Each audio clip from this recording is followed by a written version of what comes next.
কর্মী যে খুন ছিল, এটা হয়েছে হিন্দুরা ঐক্যবদ্ধ হচ্ছে বলে, হিন্দুরা তাকত দেখাচ্ছে বলে।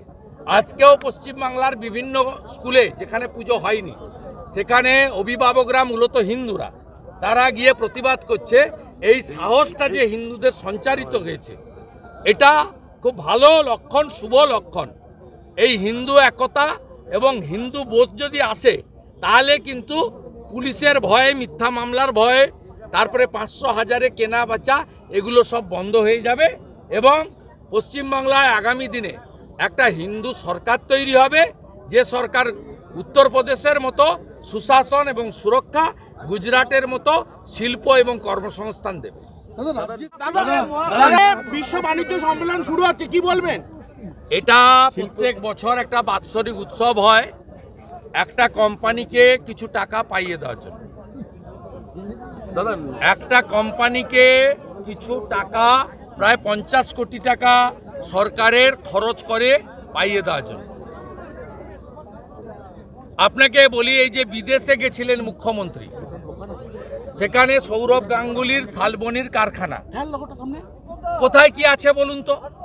এখনো পর্যন্ত যে কটা বিজিবিএস হয়েছে তাতে 14-15 লক্ষ কোটি টাকার এগ্রিমেন্ট হয়েছে, 14-15 টাকা ইনভেস্টমেন্ট হয়েছে। দেখতে পাচ্ছেন কোথাও? উল্টো দিকে 2021 সালের পরে ডাবরের কারখানা পালিয়েছে, কেশরাম রেয়ন বন্ধ হয়েছে, Naihati jute mill, Bhadreswar jute mill, ডানকুনির বিস্কুট তৈরির কারখানা সব বন্ধ হয়েছে। এটা মমতা ব্যানার্জির একটা নিজস্ব লোক আছে, সংগঠন, একটা ক্লোজ লোক আছে, তাকে এই ইভেন্ট ম্যানেজমেন্ট দিয়ে দেওয়া হয় উইদাউট টেন্ডার। 50 কোটি টাকা বরাদ্দ হয় এ টাকা ঝাড়ার জন্য, এটা করা হচ্ছে। যারা নবান্নতে গিয়ে ছবি তুলেছিলেন মুখ্যমন্ত্রীর সঙ্গে, যারা তথাকথিত ভাতাজীবী, তাদেরকে প্রশ্ন করুন। তারা তো সেদিন ভি দেখিয়েছিলেন।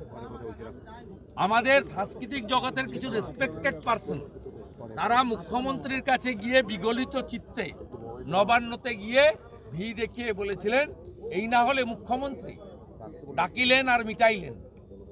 তাদেরকে জিজ্ঞেস করুন,